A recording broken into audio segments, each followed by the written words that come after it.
59వ సంకీర్తన 12వ వచనం.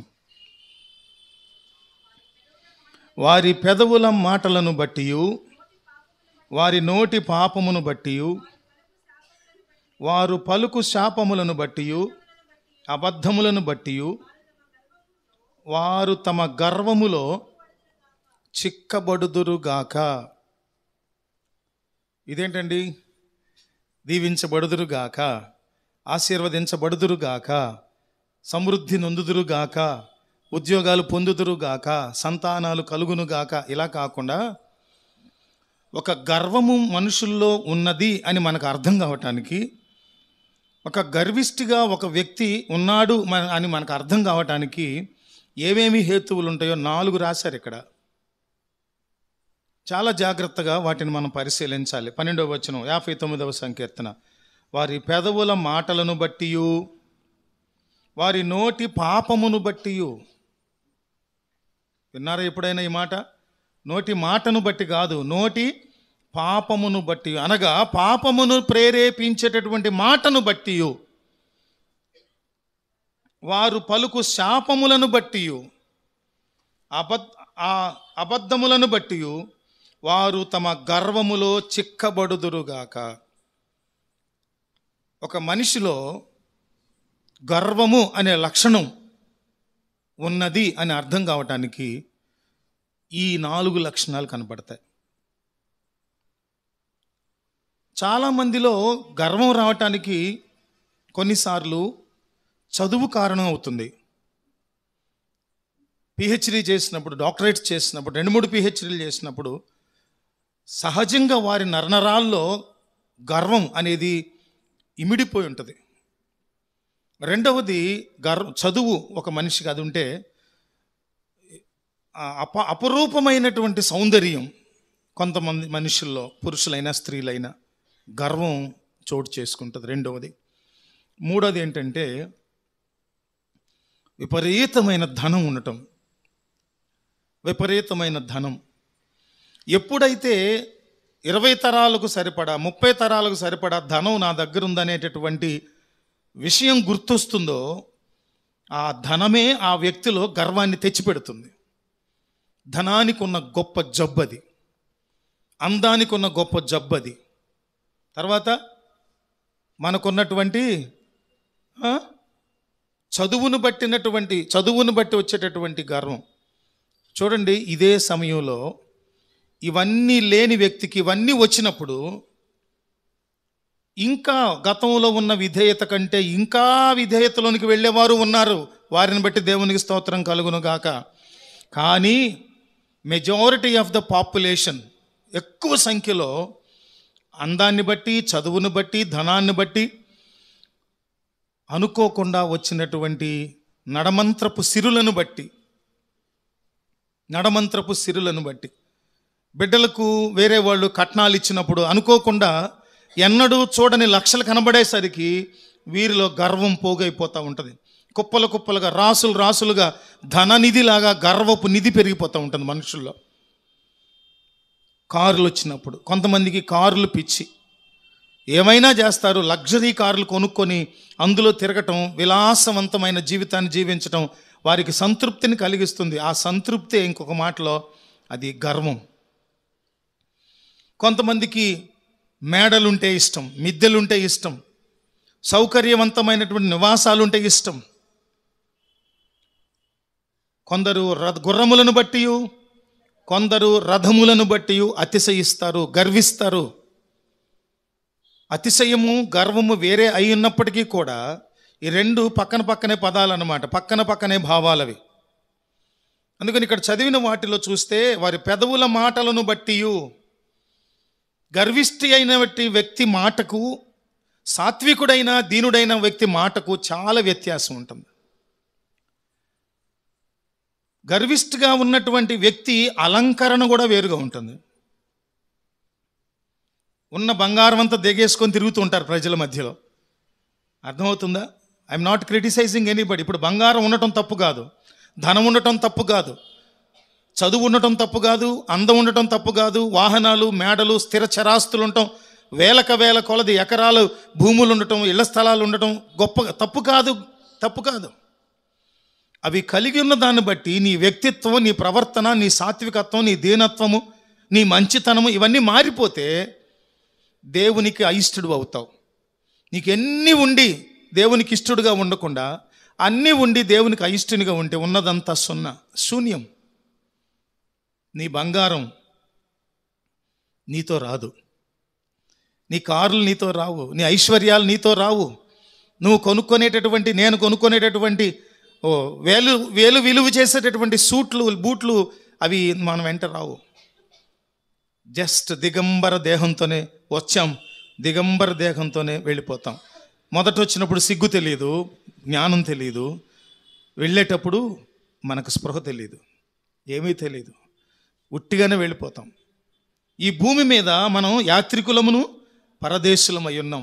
అటువంటి స్వల్ప ఆయుష్కాలాన్ని ఈ భూమి మీద గడిపేటప్పుడు తిరిగి మరలా ప్రభు దగ్గరికి వెళ్ళిపోవాలి. ప్రభు అనుగ్రహించిన జీవములో మనం బతికి ఆయన నిర్ణయించిన ఆయుష్కాలంలో తిరిగి మరలా దేవుని దగ్గరికి వెళ్ళిపోవాలి. వెళ్ళిపోయి ఈ కొద్ది ఆయుష్కాలంలో మనము గర్వపడటం, గర్వపు ఆత్మ కలిగి ఉండటం దేవునికి అస్సలు ఇష్టం లేదు. ఈరోజు మన ధ్యానాంశము గర్వించు ఆత్మ, గర్వపు ఆత్మ, గర్వపు స్వభావం మన దగ్గర, మనలో ప్రభు చూడటానికి ఇష్టపడట్లా. అంతేకాదు అది ఏమాత్రం క్షేమదాయకం కూడా కాదు. గుర్తుపెట్టుకోండి, ఇక్కడ పెదవుల మాటలను బట్టి గర్వపు మాటలు నీ నోట రానివ్వద్దు అని రాయబడింది పరిశుద్ధ గ్రంథంలో. గర్వంతో కూడిన మాటలు రాకూడదు నోటి వెంట. ఒక వ్యక్తి నోటిలోంచి మాట వచ్చినప్పుడు అది గర్వంతో కూడిన మాట, సాత్వికతంతో కూడిన మాట, దీవెన వచనంతో కూడినటువంటి మాట, దీవెనలతో కూడిన మాట కాదా అనేది అర్థమైపోద్ది. ఆ ట్విన్స్కి అర్థమైపోద్ది. గర్వంతో కూడిన మాటో లేకపోతే సాత్వికతంతో కూడినటువంటి నెమ్మదితో కూడిన మాటో ఇట్టే మనం తెలుసుకోగలం కదా. మా ఇంట్లో చూసావా, మా వాళ్ళు చూసావా, మా వంశీకులు చూసావా? ఏ వంశీకులు అండి? ప్రభు సన్నిధిలో దీనులుగా, వినయంతో, విధేయులుగా బతికిన వాళ్ళే దేవునికి ఇష్టలైన వాళ్ళు. పెదవులను మాటను బట్టి, తర్వాత వారి నోటి పాపమును బట్టి. నోట తెరిస్తే బూతులు, తెరిస్తే విమర్శనాత్మకమైన మాటలు, నోరు తెరిస్తే ఎదటి వారిని కృంగదీసేటటువంటి చెలోక్తులతో కూడిన మాటలు, అవమానంతో కూడిన మాటలు, చురుక్కుమనిపించేటటువంటి మాటలు మన నోట వస్తున్నాయంటే ఆటోమేటిక్గా మనం అర్థం చేసుకోవచ్చు సైకలాజికల్గా వాడి నోట అంతరంగంలో గర్వం ఉంది ఏదో విషయంలో. ఎవరితోనైతే తక్కువగా మాట్లాడుతున్నామో, ఎవరినైతే తక్కువ చేసి మాట్లాడుతున్నామో ఆ మాటల వెనుక మనకు అర్థం కాకుండానే మనలో ఆ వ్యక్తి విషయంలో నీకంటే నాకు అది ఎక్కువ, నీకంటే నాకు అది ఎక్కువ, నీకంటే నాకు ఇది ఎక్కువ అనే స్వభావం ఉన్నందువల్ల మనం ఎదటి మనుషులు ఏం చేస్తున్నామంటే కించపరచి, చులకనగా, అవమానంగా మాట్లాడుతూ ఉంటాం. ఆ మాట ఏంటంట? ఆ మాట ఏమని చెప్పాడు ఇక్కడ? వారి నోటి పాపము. నువ్వు ఎదట వ్యక్తి నశించిపోతున్నప్పుడు, నష్టపోతున్నప్పుడు అతను నిర్మాణాత్మకంగా అభివృద్ధి పొందడానికి కావలసిన మాట నువ్వు చెప్పడం చేత అయితే చెప్పు. కానీ ఆడు పతనం అవ్వటానికి నువ్వేదో మాట్లాడుతున్నావే, ఆ మాట పాపము. ఆ మాట ఏంటి?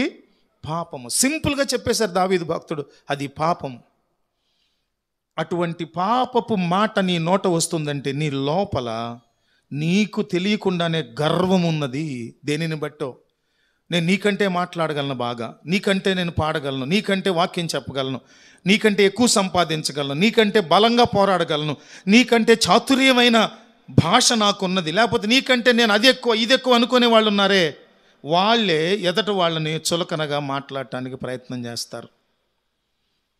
దైవజనులలో ఉన్నటువంటి ఆత్మాభిషేకాన్ని గుర్తించని వాళ్ళు ఉంటారు.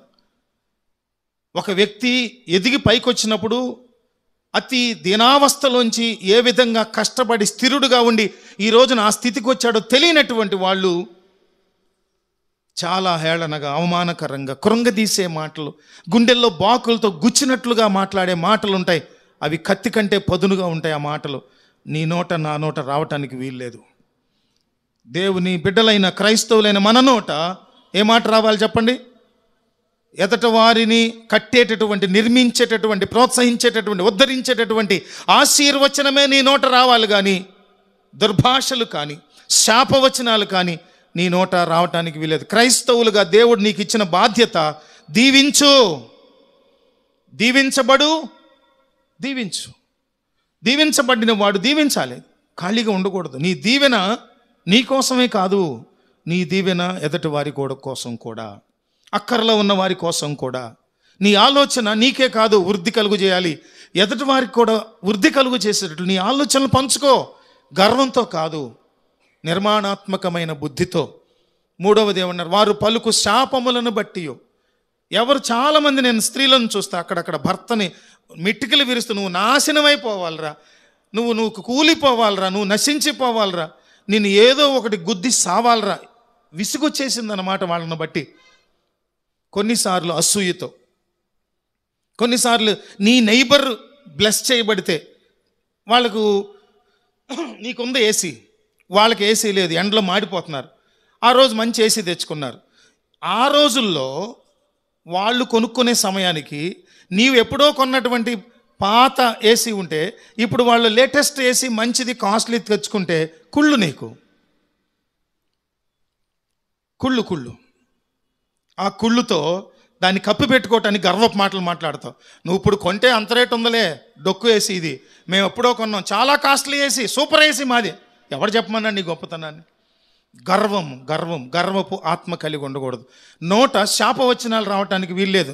నాలుగవది, అబద్ధాలను బట్టి వారు తమ గర్వములో అబద్ధాలు, నోరు తెరిస్తే అబద్ధాలు. ఇంకొకటి ఏంటి తెలుసా? ఒక అబద్ధాన్ని కప్పిపుచ్చడానికి మరొక అబద్ధం మాట్లాడే మనుషులు ఎక్కువైపోయారు ఈ రోజుల్లో. అందుకని ఏమైపోద్దంటే బతుకే అబద్ధాలమయమైపోద్ది. పిచ్చి తాత ఉండేవాడు కింద, శారమ్మ గారు ఆయన. ఏంటి తాత అట్లా అయిపోతున్నావు, బ్లడ్ టెస్ట్ చేయించుకుంటే, మనవడా నా ఒంట్లో ఎక్కడ కోసినా డాక్టర్కి రక్తం దొరకదో. ఏం దొరుకుతుంది? సారా ఎక్కడ చూడు డాక్టర్, సారానేం పరీక్ష చేస్తారన్నవాడు. నిజమే అండి, మీరు ఎప్పుడన్నా చూడు, 24 గంటలు మనిషి ఎప్పుడు ఊగుతూనే ఉండేవాడు. అలాని ఆ తాగిన మైకంలోనే ఒక కత్తికి తాడు కట్టి దాన్ని చుట్టి కాలం అవతలకి వెళ్ళి చెట్లు కొట్టుకు రావాలనుకున్నాడు. ఇలా చుట్టి నడుము కట్టుకున్నాడు. అక్కడ పూడిక తీత కాలం ఉంటుంది అవతల పక్క, లోతుగా గొయ్యి మన కాలువలో. అది ఇప్పుడు పూడిపోయిందంట, లోతు లేదంట. అక్కడికి వెళ్ళేసరికి కాళ్ళు అందలా, అటు ఇటు కొట్టుకున్నాడు, మత్తులో ఉన్నాడేమో. ఆ కత్తి వెళ్ళిపోయి నేలలో దిగటం. ఒక లంగరేస్తామో పడవకి, ఆ మనిషికి లంగరైపోయింది. అది కత్తి దిగిపోయి ఆ తాళ్ళు కాళ్ళకు చుట్టుకుపోయి అందులోనే ఈతొచ్చు మళ్ళీ. చూసారా మరి పరిస్థితి? చాలా సందర్భాల్లో మనకు అర్థం కాదు, మన గర్వము మనలను నాశనానికి నడిపిస్తుంది.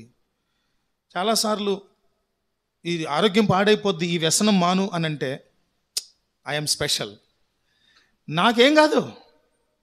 లోపల ధీమా, ఎటువంటి ధీమా ఉండాలంటే, దేవుని కాపుదల నాకుంటుందనే ధీమా ఉన్నప్పుడు మనం దేని నుంచైనా తప్పిస్తారు ప్రభు మనం. దేవునికి స్తోత్రం కలుగును గాక. అందుకని అబద్ధాలు మాట్లాడొద్దు. వీటన్నింటిని బట్టి అంట వారు గర్వములో చిక్కబడుదురుగాక. ఇలా మాట్లాడే ప్రతివాడు ఎందులో ఉంటాడు? వాడు గర్వంలో. అందుకని ఈ మాటలు మాట్లాడే వ్యక్తుల్లో ఏముందని అర్థం చేసుకోవాలి మనం. గర్వం ఉంటుంది, మనలో కూడా ఉందేమో పరీక్షించుకోవాలి. ప్రభు మాట్లాడేది ఎవరినో హెచ్చరిక చేయటానికి కాదండి, మన సహవాసాన్ని బలపరచడానికి, మనలను ప్రోత్సహించడానికి. మనలో గర్వం అనేది ఏ ఛాయిలో కూడా ఉండకూడదని ప్రభు కోరుతున్నారు. అందుకనే ఏం రాయబడింది ఒకసారి చూద్దాము. ఇర్మియా గ్రంథము 48వ అధ్యాయము. ఇర్మియా గ్రంథం 48వ అధ్యాయము 28 నుంచి 30 వచనాలు. మోయాబు నివాసులారా, పట్టణములను విలువుడి, కొండపేటు సందులలో గూడు కట్టుకొను గువ్వలవలే కొండలో కాపురముండుడి. మోయాబీయుల గర్వమును గూర్చి వింటిమి, వారు బహు గర్వపోతులు. వారి అతిశయమును గూర్చియు గర్వమును గూర్చియు అహంకారమును గూర్చియు పొగరును గూర్చియు మాకు సమాచారము వచ్చెను. వారి తామసమును వచింపరాని వారి ప్రగల్భములను నాకు తెలిసేయున్నవి. చేయదగని క్రియలు వారు బహుగా చేయుచున్నారు. ఇదే యెహోవా వాక్కు. మోయాబీ అనే ఒక వంశము తెగలో, ఆ తెగకున్న జబ్బును గురించి, ఆ తెగకున్నది ఏంటంటే ఒకటట, భయానకమైన గర్వం. భయానకమైన గర్వపు ఆత్మ కలిగిన వారట వాళ్ళంతా కూడా. ఏమని చెప్తున్నారు 29వ వచనంలో? మోయాబీయుల గర్వము గూర్చి వింటిని, వారు బహు గర్వపోతులు, గర్విష్ఠులు. సాధారణంగా ఈ పేరు అందరికీ పెట్టం మనం, మహాగర్వంగా ఉండే వాళ్ళకే పెడతాం. కొందరిని చూస్తూ వస్తున్నా నేను ఈ 30 ఏళ్ల దేవుని సేవా పరిచర్యలో కొందరిని చూస్తూ వస్తున్నాను. మహాగర్వులు, గర్విష్ఠులు. ఆ గర్వించిన వాళ్ళు నేను ఈ కాలక్రమంలో అభివృద్ధి పొందినట్లుగా నేను చూడలే. వీరంట బహు గర్వపోతులు, వారి అతిశయమును గూర్చి, గర్వమును గూర్చియు, అహంకారమును గూర్చియు, పొగరును గూర్చియు. ఎన్ని 4 రకాలు ఇక్కడ కూడా. ఏంటంట? వారి అతిశయమును గూర్చి, గర్వమును గూర్చి, అహంకారమును గూర్చి, పొగరును గూర్చి. ఈ 4 ఎవరిలో ఉంటాయంటే గర్విష్ఠుల్లో ఉంటాయి. గర్విష్ఠులు అంటే ఎవరు? దేవునికి వ్యతిరేకులు, దేవుని స్వభావంతో నింపబడాలని కోరుకొనటువంటి వారు. 82వ కీర్తన ధ్యానించుకుంటూ మనం ధ్యానిస్తూ ఉదయం చెప్పాను నేను. ఏమని? నేను దేవుడను అని నువ్వు అనాలనుకుంటే అనుకో. ఏమనాలో తెలుసా? నువ్వు ఎప్పుడు అనాలి తెలుసా? ఏమనాలి కదా, ఎప్పుడు అనాలో తెలుసా? క్రీస్తు సారూప్యత మనలో పరిపూర్ణంగా ఏర్పడినప్పుడు నాలో మీరు ప్రభువుని చూసుకోండి అని నేను చెప్పగలుగుతా. అర్థమవుతుందా? చాలామంది ఆత్మ వేరు, మనసు వేరు ఇలాంటి భేదాలతో మాట్లాడుతున్నారు. కానీ నేను చెప్తున్నాను, అపోస్తలుడైన పౌలు భక్తుని కోరిక అది. మీలో క్రీస్తు సారూప్యత ఏర్పడే వరకు కూడా నేనేం చేస్తున్నానంట, ఆయన ప్రసవ వేదన పడుతుంటారట ఆయన. నీలో క్రీస్తు వారి సారూప్యత ఏర్పడినప్పుడు నువ్వు చెప్పగలవు, నాలో మీరు క్రీస్తును చూడొచ్చు. అలాగ కొద్దిమంది సందేశాలు నేను విన్నాను, దైవజనుల సందేశాలు. జాషువా డానియల్ గారు చెప్తూ ఉంటారు, నేను పరిశుద్ధంగా బతికాను, బతుకుతున్నాను, నా కుటుంబాన్ని పెంచుతున్నానని చెప్తారు గర్వంగా, అతిశయంగా. ఈ రోజున మనలను మనం పరీక్షించుకుని ప్రభు కనుదృష్టిలో క్రీస్తు వారి పోలికలోనికి మార్చబడిన అనుభవంతో మనము మన జీవితాలను ప్రపంచం ముందు, క్రైస్తవుల ముందు, క్రైస్తవేతరుల ముందు, అన్ని జనాంగం ముందు మన జీవితాన్ని చూపించాలి. వారికి మన ప్రవర్తన, మన మాట, మన ఆలోచన అసహ్యంగా ఉండటానికి వీల్లేదు. అహంకారమును గూర్చియు, పొగరును గూర్చియు, అతిశయమును గూర్చియు, గర్వమును గూర్చియు నేను విన్నాను. ఇట్లాంటి దారుణమైనటువంటి స్వభావం కలిగిన మనుషులు. ఇది మోయాబీయుల గర్వం. ఎవరి గర్వం ఇది చెప్పండి? మనం పరీక్షించుకోవటానికి కొన్ని ఉదాహరణలు చెప్తున్నాను నేను. మోయాబీయుల గర్వం ఎలాంటిది? ఒక మనిషి గర్విష్టంటానికి ఏ లక్షణాలో కీర్తనకారుడు చెప్పారు మనకి. ఇక్కడ చూస్తే మోయాబీయులకు ఉన్న గర్వం చాలా దారుణమైనటువంటి, దేవునికి చక్కగా అర్థమైపోయింది ఆ గర్వం. పరిశీలనగా చూస్తున్నారు ప్రభువు.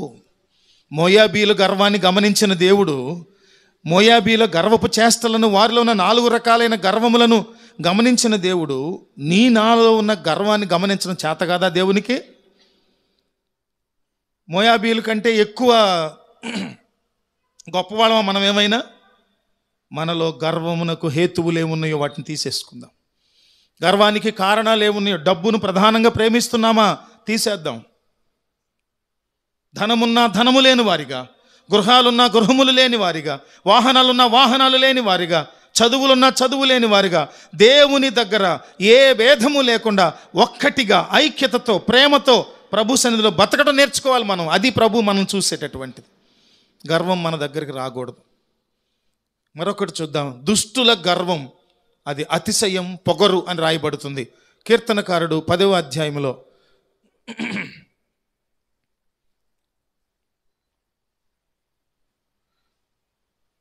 దానికంటే ముందు మరొక మాట చూద్దాం. మోయాబీయుల గర్వాన్ని గురించి మరొక మాట చదువుకుందాం, వివరించుకున్న ముందుకు వెళ్ళిపోదాం. యెషయా గ్రంథం 16వ అధ్యాయము 6-7 వచనాలు చూద్దాం. యెషయా గ్రంథం 16వ అధ్యాయం 6-7 వచనం. మోయాబీయులు బహుగర్వము గలవారని మేము వినియున్నాము, వారి గర్వమును గూర్చియు, వారి అహంకార గర్వ క్రోధములను గూర్చియు వినియున్నాము. వారు వదరుట వ్యర్థము. గర్విష్ఠుల మాటలు ఎటువంటి అంట? వ్యర్థం. గర్విష్ఠుల మాటలు ఎవ్వరికీ ఉపయోగపడవు. వాడికున్న గొప్పతనాన్ని ప్రజలకు తెలియజేయడానికి తప్ప దేనికి ఉపయోగపడవు. 7వ వచనం, కావున మోయాబీయులు మోయాబును గూర్చి అంగలార్చుదురు, అందరూ అంగలార్చుదురు. మోయాబీయులారా, కేవలము పాడయున్న కిర్హరెషెతు ద్రాక్ష పండ్ల అడలు దొరకక మీరు మూలుగుదురు. వారికి శ్రేష్టమైనవి లభించవు. ఎప్పుడైనా సరే సహజంగా చక్కగా సర్వీసెస్ అందించేటటువంటి ఎవరి దగ్గరికన్నా వెళ్ళి వాళ్ళు ఇచ్చే సర్వీసెస్ తిని తెచ్చుకొని ఎంజాయ్ చేసి బాగున్నాయి అని చెప్పటం పద్ధతి. అక్కడికి వెళ్ళి ఏంది నువ్వు వండే వంట బోడి, మా దగ్గర సూపర్ అన్నాడు అనుకో, నీకు వాడు శ్రేష్టమైనవి పెట్టడాడు. పెట్టిన నీ దగ్గర డబల్ వసూలు చేయటమో, గొడవలు పడి నీ మీద గుర్రు పెట్టి చూస్తాడు. రండి సార్, ప్లీజ్ సార్, ఇక్కడ చాలా బాగుంటుంది సార్, తినండి అని అనడాడు. నువ్వేమంటున్నావు? నీకున్న గర్వాన్ని అతిశయాన్ని వాడి దగ్గరికి వెళ్ళి ప్రదర్శించాలని చూస్తున్నావు. పైగా కొంతమంది కుక్కులు, కొద్ది గొప్ప వంటలు వచ్చిన వాళ్ళు, ఏంది ఇట్ట వండావు, దరిద్రంగా కారం లేదు, ఉప్పు లేదు, వాడి దగ్గర కుప్పలు తెప్పలుగా జనాలు వెళ్ళి తింటున్నారు. మళ్ళీ ఎందుకు తింటున్నారు? అందుకు ఆలోచించండి. మన నోటి మాట మనలో ఉన్న స్వభావాన్ని బయట తెలియచేస్తే జాగ్రత్త. 2వది, దుష్టుల గర్వం అతిశయాన్ని గురించి కీర్తనకారుడు 10వ సంకీర్తనలో 2-9 వచనాల్లో అంటున్నటువంటి మాట, దుష్టుడు గర్వించి దీనుని వడిగా తరుముచున్నాడు, వారు యోచించిన మోసక్రియలలో తామే చిక్కుకొందురుగాక. గర్వంతో మోసక్రియలు తలంచుకుంటే ఆ మోసం ద్వారా వచ్చే చిక్కుల్లో వాళ్ళే చుట్టుకుపోతారట, మెలికలు తిరిగిపోతారట. దుష్టులు తమ మనోభిలాషను బట్టి అతిశయపడుదురు, లోబులు యెహోవాను తిరస్కరించుదురు.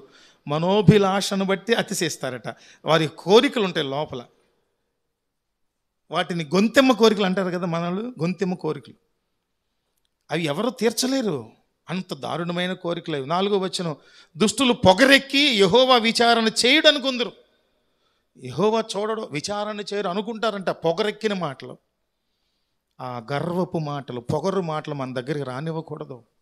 దేవుడు లేడని అంటారంట పైగా వాళ్ళు. అంటే ఎవరు? నాస్తికులకు కూడా శాస్త్రములు తెలుసు మాకు, హేతుబద్ధత తెలుసు మాకు, కాబట్టి దేవుడు లేడు అనేవారున్నారే, వారిలో ఏముందట? జ్ఞానముతో వచ్చినటువంటి గర్వం, జ్ఞానం ద్వారా వచ్చిన గర్వం. తర్వాత 5వ వచనం, వారు ఎల్లప్పుడూ భయము మానుకొని ప్రవర్తింతురు, నీ న్యాయ విధులు ఉన్నతమైనవై వారి దృష్టికి అందకుండును, వారు తమ శత్రువులందరినీ చూసి తిరస్కరించుదురు, మేము కదల్చబడము, తరతరముల వరకు ఆపద చూడము అని వారు తమ హృదయంలో అనుకుంటారు. గర్విష్ఠులు, మాకేం కాదు, మాకేం కాదు, మాకేం కాదు.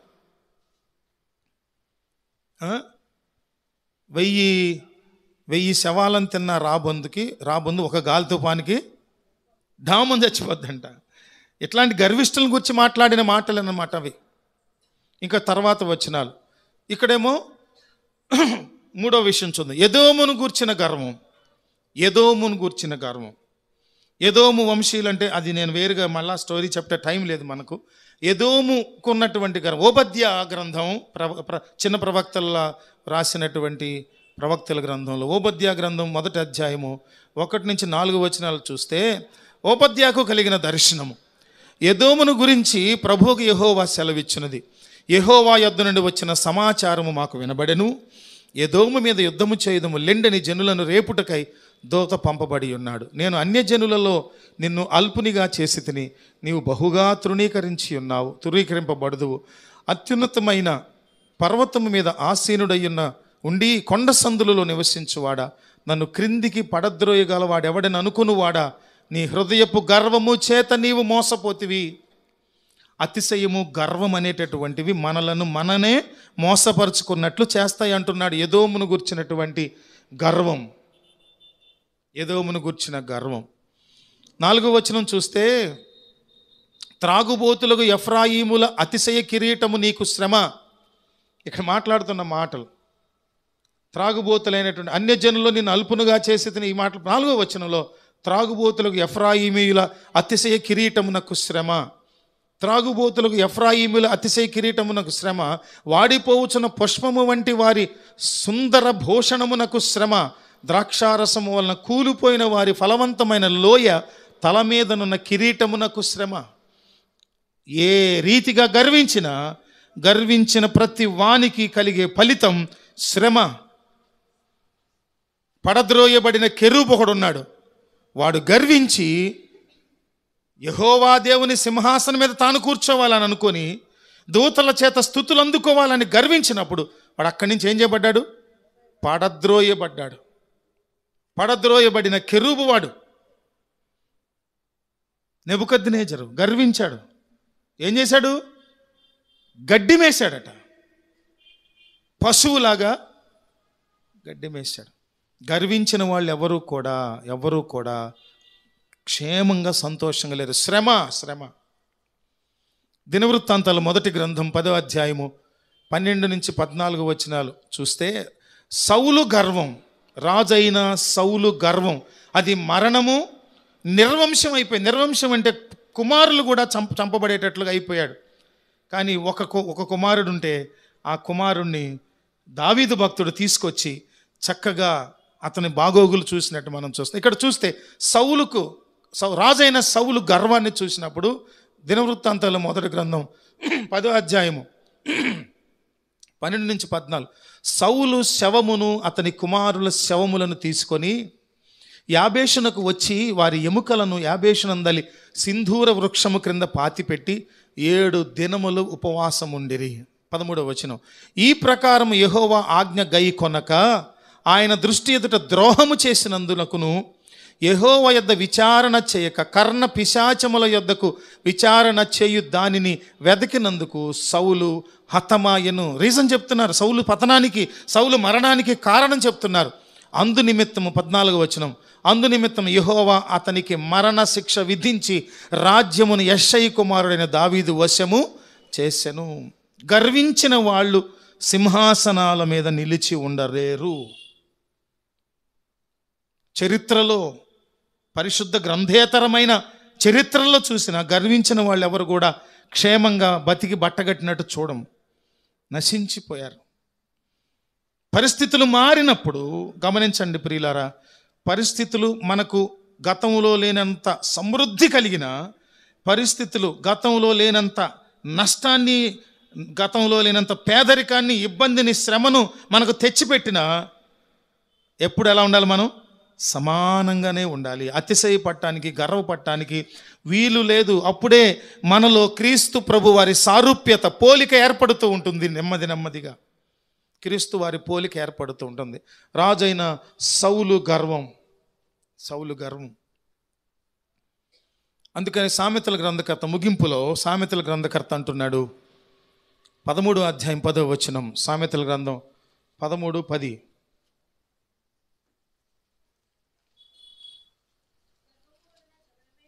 గర్వము వలన జగడమే పుట్టును, ఆలోచన వినువానికి జ్ఞానము కలుగును. గర్వంతో ఉన్నవాడే ఎదటాలను అసలు మాట్లాడినవాడు, మాట్లాడుతూనే ఉంటాడు. దానివల్ల ఏమవుతుందంటే జగడం పుడుతుంది, గొడవలు పుడతాయి. అతిశయము, గర్వము అనేవి మన దగ్గరకు రావటానికి వీల్లేదు. Pride, only by pride cometh contention but with the well advised is wisdom. అంటే చక్కగా జాగ్రత్తగా ఆలోచనలను వినేవాడికి జ్ఞానం కలుగుతుంది. గర్వం వలన జగడం పుడుతుంది. అందువల్ల గర్విష్ఠులుగా మనం ఉండొద్దు. మనం అందరితో స్నేహమే చేయాలి. సాత్వికులు ధన్యులు, వారు భూలోకమును స్వతంత్రించుకుందురు. గర్విష్ఠులకు కుదరదు. అందుకనే యెషయా గ్రంథంలో 26వ అధ్యాయం 5-6 వచనాలు అంటారు, ఆయన ఉన్నత స్థల నివాసులను ఎత్తైన దుర్గమును దిగగొట్టువాడు. ఆయన వారి పడగొట్టెను, నేలకు దాని పడగొట్టెను, ఆయన ధూళిలో దాన్ని కలిపి ఉన్నాడు. గర్వంతో ఉన్న దేనిని కూడా ఆయన కొనసాగనివ్వరు, దాన్ని నేలమట్టం చేసేస్తారు దేవుడు. అందుకనే పేతురు భక్తుడు అంటారు తన మొదటి పత్రికలో 5వ అధ్యాయం 6వ వచనంలో, దేవుడు తగిన సమయమందు మిమ్మల్ని హెచ్చించున్నట్లుగా ఆయన బలిష్టమైనటువంటి చేతి క్రింద దీన మనస్కులై ఉండాలి. గర్వంతో ఉండకూడదు. అందుకే నాశనమునకు ముందు ఏం నడుస్తుందట? గర్వం నడుస్తుందట. ఎప్పుడైనా సరే నాశనానికి ముందు గర్వమే, పడిపోవటానికి ముందు అహంకారం కూడా నడుస్తుంది. జాగ్రత్తగా ఉండాలి. అందుకనే పేతురు భక్తుడు అంటున్న మాట, తగిన సమయంలో దేవుడు మిమ్మల్ని హెచ్చిస్తారు. కనుక దీనులుగా ఉండండి. దీనులు అంటే అర్థం ఏంటి తెలుసా? దీనులు అంటే అర్థం ఏంటి తెలుసా? దేవుని స్వభావమును కలిగి ఉండటానికి ఇష్టపడేవారు, ప్రేమించేవారు, క్షమించేవారు, ఓర్చుకునేవారు. ఈ గుణలక్షణాలన్నీ కలిగితేనే దీనులు. దీనులంటే వారు. తర్వాత 7వ వచనంలోనే, పేతురు మొదటి పత్రిక 5, 6, 7వ వచనం, ఆయన మిమ్మల్ని గురించి చింతించుచున్నాడు గనుక మీ చింత యావత్తు ఆయన మీద వేయడు. చింత అంటే ఏంటి అక్కడ అర్థం?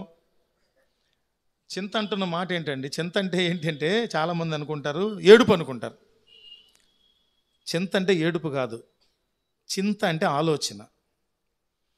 ఆలోచన చేయటం ఏంటండి? ఆలోచన చేస్తే ఇబ్బంది ఏంటంటే, ఆలోచన చేస్తే ఇబ్బంది ఏం కాదు. ఆలోచించవలసిన దానికంటే విపరీతంగా ఆలోచిస్తే మెంటలోడ్ అయిపోతావు, స్ట్రెయిన్ అయిపోద్ది బ్రెయిన్. నేను అనుభవిస్తున్న అదే. ఎప్పుడైనా 10 రకాలైన నా బ్రెయిన్ నిండా వచ్చేసినప్పుడు, ఏదైనా వర్క్ కూర్చున్నప్పుడు ఇరిటేట్ అయిపోద్ది మైండ్. లేచిపోయి అక్కడి నుంచి అసలు లేచిపోయి బయటికి వెళ్ళి చక్కగా అటు 2-3 అటు ఇటు నడిచి, చిన్నపిల్లలు ఉంటే వాళ్ళతో ఏదో ఒకటి మాట్లాడి చక్కగా మూడ్ చేంజ్ చేసుకొని వచ్చి, వద్దు ఇప్పుడు ఈ పని వద్దు, అసలు ఆపేద్దాం పని, ఈ పూట అవ్వాలని ఎవరన్నా చెప్తే వాళ్ళకి ఫోన్ చేసి, నేను ఈ పూట చేయట్లా, రేపు చేస్తానే ఉన్నాం అనుకోండి, బ్రెయిన్లో స్ట్రోక్ వచ్చి కింద పడితే ఇక జీవితకాలం ఏది చేయటాకే ఉండదు. అందుకని ఆగాలి. దీనులుగా ఉండాలి, వినయంతో ఉండాలి. చింత, ఆలోచన, ఒత్తిడిని అనేదాన్ని మనం అనుభవించొద్దు. అందుకని చివరిలో ముగింపులో మత్తయి సువార్త 11వ అధ్యాయం 29వ వచనంలో ప్రభు అంటున్నారు, నేను సాత్వికుడను దీన మనస్సు గలవాడను గనుక మీ మీద నా కాడి ఎత్తుకొని నా యొద్ద నేర్చుకునుడి, అప్పుడు మీ ప్రాణములకు విశ్రాంతి కలుగును. నేను సాత్వికుడను దీన మనస్సు గలవాడను కనుక నాకే సాత్వికత్వం ఉందో, నాకే దీనత్వం ఉందో, దానిని మీరు కూడా కలిగి ఉంటే అప్పుడు అంటున్నారు, మీ మీద నా కాడి ఎత్తుకోవచ్చు. ఏమండి, గర్వంతో ఉంటే నీ కుటుంబం కాడే నువ్వు ఎత్తుకోలేవు, నీ బ్రతుకునే నువ్వు మోసుకోలేవు. కానీ యేసయ్యకు, అందుకే పౌలు భక్తుడు అంటారు, క్రీస్తు యేసునకు కలిగిన ఈ మనస్సును మీరును కలిగి ఉండుడి. నేను సాత్వికుడను దీన మనస్సు గలవాడను గనుక మీ మీద నా కాడి ఎత్తుకొని నా యొద్ద నేర్చుకోండి. ఆయన కాడేంటేది? సువార్త ప్రకటన. సువార్త ప్రకటన. నీ కాడంటే నీ వ్యక్తిగత జీవిత సాక్ష్యం. అది మోయాలి. నువ్వు క్రీస్తు వారి సువార్తను మోయాలి, లోకానికి ప్రకటించాలి. అర్థమవుతుందండి? అందుకే ప్రభువారే మనకు గర్వం లేకుండా, అతిశయం లేకుండా, దేవునిలో దీనులుగా, విధేయులుగా ఎదగటానికి మార్గదర్శి ప్రపంచంలో నరులు కాదు, ఒక యేసుక్రీస్తు ప్రభువారే. అట్టి దీనత్వంతో కూడిన హృదయాన్ని, స్వభావాన్ని దేవుడు మన హృదయములలో స్థిరపరచుదురుగాక. ఆమేన్. లేచి నిలబడినట్లయితే మనందరం ప్రార్థన చేసుకొని ఈ సందేశాన్ని ముగించుకుందాం. అందరం దీవెనలతో గృహాలకు వెళదాం. అందరూ తలలో వంచండి, ప్రార్థన చేసుకుందాం. ఎక్కడ మన హృదయంలో గర్వానికి కారణాలు ఉన్నాయేమో మనం మొదట్లోనే ధ్యానం చేసుకున్నాం. గర్వానికి హేతువులు పెదవుల నుంచి వచ్చే మాటలు, నోటి పాపము, శాపపు పలుకులు, అబద్ధాలు, ఇవన్నీ కూడా మనలో గర్వాన్ని సూచిస్తాయి, చూపిస్తాయి. జాగ్రత్తగా ఉందాం, ప్రార్థన చేసుకుందాం. పరిశుద్ధుడా, గొప్ప తండ్రి, మీ పాదాలకు స్తుతులు నాయన. మీ కృపాసనాన్ని సమీపించి మా బ్రతుకుల్లో నష్టాన్ని తెచ్చే, విలువ లేకుండా చేసే ఒకానొక దుర్గుణం గర్వం, దీనిని నా జీవితంలో, మా జీవితాల నుంచి మేము విడిచిపెట్టడానికి కావలసిన నీ ఆత్మ సహాయాన్ని, నీ బలాన్ని మాకు నిండుగా మెండుగా అనుగ్రహించమని, నీ పోలికలోనికి మార్చబడినట్లు, నీ సారూప్యతలోనికి మార్చబడినట్లు నన్ను మమ్ములను స్థిరపరచమని, సహవాసం అంతటిని నిండుగా మెండుగా దీవించమని, ఎవరెవరు ఏ అక్కరలో ఉన్నారో ప్రతి అక్కర నీ కృపా వెలుగులో తీర్చమని, మరలా మేము వచ్చే ఆదివారం కలుసుకొని పర్యంతము ఓపెన్ హెవెన్స్ వర్షిప్ సెంటర్ కుటుంబ సభ్యులందరికీ కూడా నీ కాపుదలను, భద్రతను ఉంచి నడిపించి మహిమ పొందమని గర్వము లేని జీవితాలు నీ ముందు మేము పెట్టునట్లుగా అట్టి సిద్ధపాటులో మేమందరం కూడా దినదినము మలచబడి మార్చబడినట్లు సహాయం చేయమని యేసయ్య మహోన్నతమైన నామం పేరిట ప్రార్థించి స్తుతించి